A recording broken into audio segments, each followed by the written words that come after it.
Bienvenue sur ce nouveau podcast où aujourd'hui je vais te parler un peu de mon quotidien, sur ce que je fais, parce que je sais qu'il y a des personnes qui sont intéressées pour que je leur explique un peu ce que je fais au quotidien. Et là c'est un bon exemple parce qu'aujourd'hui on est en train de travailler sur tes comptages. Alors si tu es conducteur, conductrice sur le réseau Bresgo, ce podcast va sûrement t'intéresser parce que je vais t'expliquer clairement ce qu'on fait des comptages que tu as été amené à faire sur une semaine. Je ne sais pas si tu te rappelles, on a réalisé une semaine de comptage. Donc ça, c'était au mois de novembre 2022. Alors c'était des comptages assez poussés parce que dans ces comptages, nous, on avait sorti toutes les fiches circuits, tous les plans de transport de toutes les lignes scolaires avec donc un tableau et avec aussi des cases à remplir par arrêt. C'est pour ça que c'est vraiment poussé. Par arrêt scolaire, le nombre d'élèves à monter et à descendre. Et ça, du lundi au vendredi sur une semaine complète. Et je vais justement dans ce podcast essayer de t'expliquer ce qu'on fait de ces comptages pour que ça te parle et que tu puisses peut-être te rendre compte de tout l'intérêt, de toute l'utilité de ces comptages.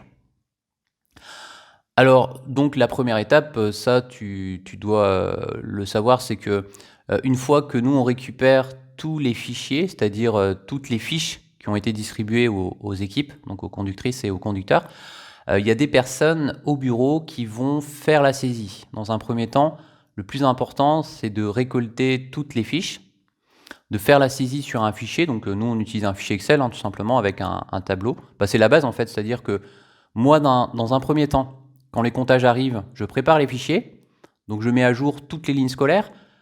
Je crée les colonnes, donc lundi, mardi, mercredi, jeudi, vendredi. Et ensuite, je transmets tous les fichiers à jour, parce qu'il faut vraiment que les fichiers soient à jour pour que les comptages ensuite puissent être réalisés dans la foulée. Donc après, forcément, on transmet les éléments aux conductrices et conducteurs.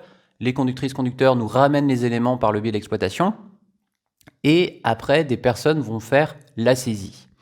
Et une fois que ça c'est terminé, moi je récupère le fichier. Je regroupe toutes les infos en fonction des transporteurs, parce qu'il y a plusieurs transporteurs. Donc je regroupe toutes les entreprises. Donc chez nous, par exemple, il va y avoir Carbian, évidemment, Car des Abers, les Voyages Le Brise, les Cars Labatt, les Cars TET, la CAT Transdev et les Cars de l'Elorn. Et après, une fois que j'ai récupéré tous ces comptages, je les transmets. Alors par contre, je fais progressivement parce que je sais qu'il y a un travail derrière réalisé par notre autorité organisatrice, donc avec la région Bretagne. Donc je renvoie après les fichiers quand ils sont terminés, donc les fichiers remplis. Et après, de leur côté, et c'est pour ça que je trouve intéressant de te parler de ça, ils font un énorme travail, et c'est vraiment important que tu le saches, d'analyse de ces comptages, d'analyse en détail de tous les comptages de toutes les lignes, et cela par arrêt et par jour. Concrètement, il y a des personnes qui vont comparer les comptages réalisés, donc les effectifs par arrêt, avec la base de données des inscriptions. Par exemple, donc là, j'étais en train de travailler sur des retours que j'ai justement de notre autorité organisatrice. Par exemple, une fois qu'ils ont terminé l'analyse, donc là, j'ai eu certains bassins scolaires, parce qu'on va faire ça de façon progressive. On me renvoie, par exemple, différents bassins scolaires. Donc là, j'ai travaillé sur le bassin de Daoulas avec le collège Couatmes. J'ai commencé en tout cas sur le bassin scolaire de Landerneau. Et comme ça, progressivement, on va analyser tous les comptages. Enfin, les analyses, par contre, c'est pas moi qui les fais, c'est la région Bretagne. Et ils vont comparer, comme je te dis, les effectifs que tu as notés sur ta fiche par arrêt, par jour, avec les comptages de la base de données. Et s'ils voient, et ça c'est pour moi le plus important, s'ils voient qu'à certains arrêts, il y a 0 personne à monter, donc l'arrêt il est surligné, donc nous on a l'habitude de surligner en jaune, et on voit si on peut le supprimer. On compare avec la base de données, donc par exemple, si dans les inscriptions, il y a un arrêt, il y a 0 élève inscrit. Donc je prends Logona Daoulas Gouesven sur la ligne 3271 qui est exploitée par les Carlabat. Je te le cite parce que c'est un arrêt que j'ai en mémoire parce que j'ai traité ça hier. La première chose qu'on fait forcément, enfin que la région fait, elle compare avec la base de données. Est-ce qu'il y a quelqu'un inscrit à cet arrêt-là? Non, parce qu'il n'y avait personne d'inscrit. Donc qu'est-ce qu'ils font? Ils regardent les comptages et ils s'aperçoivent qu'il y a 0 personne toute la semaine. Donc ils me contactent, ils me disent tiens Benjamin, alors ça se fait pas comme ça, hein, là je caricature, hein, j'ai des fichiers puis après je vais demander au transporteur ce qu'il en est. Mais là je te caricature volontairement pour te dire un peu comment ça se passe. Donc on me contacte, la région me contacte, me dit tiens Benjamin, on a vu que là il y avait 0 inscrit dans notre base de données, que dans les comptages il y avait aussi personne. Est-ce que tu peux confirmer qu'il y a effectivement personne? Parce que si c'est le cas, on sort l'arrêt du plan de transport, c'est-à-dire qu'on supprime l'arrêt du plan de transport vu qu'il n'y a personne. Donc moi, de mon côté, je m'assure avec l'entreprise concernée, donc là c'est les autocars Labat, tiens, est-ce que tu peux confirmer avec la conductrice, parce que c'est une conductrice qui est titulaire sur cette ligne, qu'il n'y a personne à cet arrêt-là. Et justement, cette conductrice confirme qu'il n'y a personne, donc moi de mon côté je confirme aussi auprès de la région, on dit écoutez, il n'y a personne, je mets la fiche à jour, je vous donne la nouvelle fiche à jour avec l'arrêt Logona Daoulas Gouesven en moins. Donc voilà comment ça fonctionne et voilà aussi pourquoi ces comptages-là sont d'une aide précieuse pour la mise à jour des plans de transport. Et ça on fait tous les ans, en général en janvier, février, mars. Donc tu vois là le premier trimestre de l'année civile 2023 va être consacré, dédié à la mise à jour de tous les plans de transport. Et ça va permettre aussi, parce qu'il y a vraiment une logique derrière, à ce que quand les inscriptions scolaires de l'année prochaine, c'est-à-dire 2023-2024, va être ouverte, clairement, ça veut dire qu'à ce moment-là, il faut que tous les plans de transport soient à jour. Pourquoi? Parce que celui, par exemple, qui va faire son inscription, donc mettons, une personne va faire son inscription pour un élève qui rentre en 6e, donc à partir de... et elle fait l'inscription, mettons, en avril, il faut que tous les plans de transport soient vraiment à jour par rapport aux arrêts qu'on fait réellement. Et s'il n'y a personne, il faut vraiment qu'ils soient retirés des plans de transport. Parce que, tout simplement, les arrêts... dès qu'il n'y a personne, on les retire parce qu'il y a certains, par exemple, qui ont fait l'objet d'une étude. C'est-à-dire que tu as une étude à faire quand tu crées un arrêt. Donc même si on le retire, cet arrêt-là, il est toujours mémorisé dans la base de données, si tu veux, des arrêts qui ont fait l'objet d'une étude.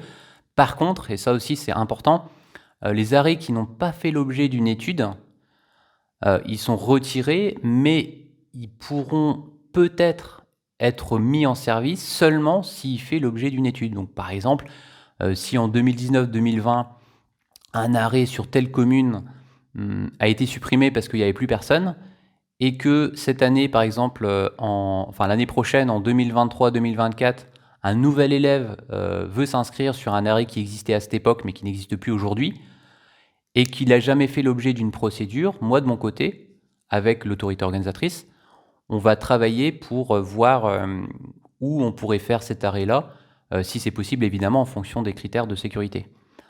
Donc voilà toute la logique qu'il y a derrière ces comptages. Et après, ça va même encore plus loin. Alors je vais essayer d'être assez simple dans ce podcast et de ne pas aller trop loin, mais juste pour aussi te dire que ce n'est pas que des effectifs à 0 qui sont importants. C'est qu'on compare aussi les inscrits dans la base de données région, le nombre d'élèves par exemple à un arrêt, avec ce qui s'est fait réellement sur le terrain. Et tout ça, ça va être lié aussi à Ubitransport. J'ai fait une vidéo il n'y a pas très longtemps sur le système Ubitransport qui permet au conducteur d'avoir aussi sur son système de SAE le nombre d'élèves par arrêt, mais aussi la liste nom-prénom des élèves inscrits à ces arrêts. Ça va permettre tout simplement d'avoir des plans de transport déjà très précis et aussi, et même surtout, d'avoir des élèves qui sont inscrits au bon endroit par rapport à la situation réelle. C'est pour ça que c'est bien parce que tu vois, en ce moment, on est en train de faire une expérimentation sur 2 lignes au quart des Aber. Donc les lignes 20-41 et 20-42, donc ça, ce sont des lignes qui vont vers l'Esnevin. Et on s'est rendu compte qu'il y avait des personnes, donc tu vois, moi j'étais dans le quart, il y avait 3 personnes qui étaient à Plouguerneau, enfin censées prendre le quart à l'arrêt Plouguerneau-Château d'Eau, sur une autre ligne, et finalement on se rend compte qu'ils prennent le quart à Plouguerneau-Salle-Jean-Tanguy sur la ligne 20-41. Donc ces personnes n'avaient pas de carte Corrigo pour faire l'expérimentation. Et ce que j'ai fait, c'est tout simplement récupérer le nom, prénom de ces personnes.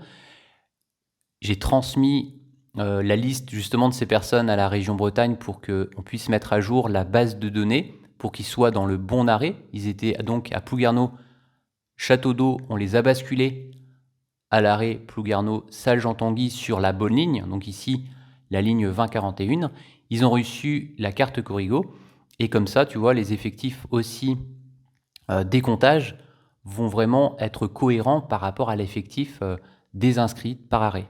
Et c'est pour ça, pour terminer donc ce podcast, que les comptages servent aussi à ça. C'est-à-dire que on va comparer l'effectif qu'il y a dans les inscriptions. Donc par exemple, j'ai pas de nom d'arrêt en tête, mais si à un endroit il y a 5 personnes au niveau des comptages et que dans la base de données il y en a finalement que 3, bah c'est que il y en a 2 visiblement qui sont pas inscrits au bon arrêt. Donc ce qu'on fait aussi, et là ça demande vraiment beaucoup de temps, beaucoup d'énergie, c'est que on va par exemple quand on voit qu'il y a 5 élèves à un endroit dans les comptages et que dans les inscriptions ils sont que 3, on va donc demander, on va essayer de voir justement quelles sont ces personnes qui prennent à l'arrêt concerné. Donc on va essayer de relever le nom, prénom des 5 personnes.